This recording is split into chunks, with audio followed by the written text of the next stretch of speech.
ada sesuatu pengorbanan. Saya sangat mengucap syukur di dalam firman Tuhan ada dua cerita seperti Abraham dan Ishak. Tetapi ada cerita daripada Yefta dengan anaknya. Dua cerita yang mirip tetapi dua cerita yang sangat berbeda endingnya. Tetapi kenapa hal ini dituliskan dan terjadi di dalam Alkitab? Karena hal ini ingin menunjukkan kepada kita. Janji harus dilakukan meskipun harus terjadi suatu pengorbanan. Tuhan Yesus juga melakukan akan hal yang sama. Bahwa di dalam kitab Yesaya sudah menubuatkan, sudah menjanjikan akan apa yang akan terjadi. Akan keselamatan yang akan terjadi. Yang mana akan ada seekor domba yang harus dikorbankan. Sesuatu janji yang diberikan oleh Allah kepada manusia. Dan janji itu digenapi meskipun tidak happy ending. Kalau saya boleh katakan, Yesus harus mati di atas kayu salib. Anak daripada Yefta juga mati akhirnya. Seperti apa ayat yang dituliskan di dalam ayat yang ke-39.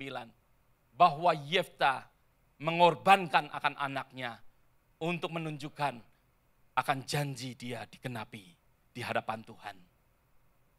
Di dalam kehidupan kita saudaraku, meskipun saudara mungkin harus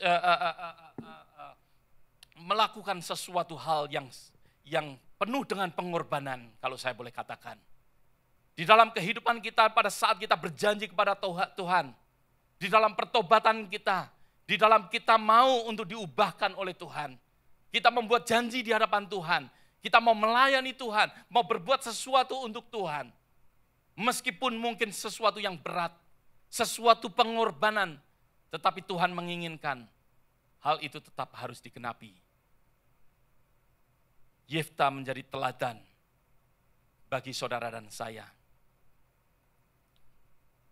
Cerita daripada Yefta bukan membuat kita untuk kita tidak pernah membuat suatu janji. Cerita daripada Yefta menunjukkan kepada kita bahwa di mana kita membuat janji, janji itu harus digenapin. Berapa banyak katakan amin. Allah menunjukkan kepada kita melalui kehidupan daripada Yefta, melalui kehidupan daripada anak Yefta, bahwa janji meskipun dengan sesuatu harga yang mahal, meskipun dengan sesuatu kesalahan pada saat kita membuat suatu janji, kesalahan ngomong, kesalahan berpikir dan lain sebagainya, tetapi janji itu harus digenapin.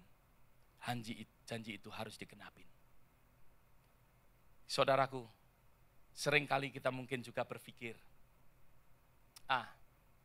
itu kan Abraham yang melakukan. Itu kan Yefta yang melakukan. Tapi saudara, kalau saudara meneliti di dalam pasal yang ke-11 di dalam kitab Hakim-Hakim, Yefta bukan seorang imam. Yefta adalah manusia biasa. Bahkan di dalam pasal yang ke-11 kalau saudara baca dengan teliti, Yefta adalah seorang manusia yang biasa seperti saudara dan saya, bahkan mungkin lebih buruk daripada kita. Mungkin lebih buruk daripada saudara dan saya. Dia Yefta adalah orang yang malang, kalau saya boleh katakan, bukan orang dari Malang. Ya, orang dari Malang itu Budi, ya, tapi orang Malang bukan Budi. Oke? Ya. Yefta adalah orang benar-benar malang, kalau saya boleh katakan. Dari kecil, dia dilahirkan. Yefta dilahirkan oleh seorang perempuan Sundal.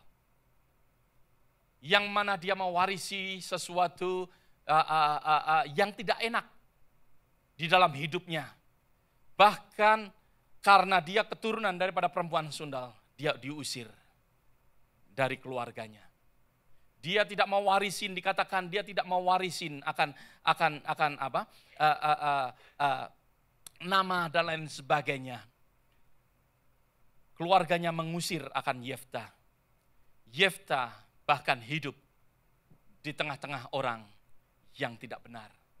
Dia hidup di kalangan perampok, pencuri, dan lain sebagainya. Disitulah cerita daripada Yefta. Yefta bukan Superman. Yefta manusia biasa. Yefta manusia yang hanya sanggup memegang akan janjinya. Dan saya percaya setiap daripada kita, kenapa hal ini dituliskan semuanya? Karena hal ini membuat saudara dan saya juga percaya bahwa saudara dan saya sanggup untuk mengenapi akan setiap janji yang kita ucapkan melalui mulut kita. Ada amin saudara. Yang membuat Yefta dapat memegang akan janji itu.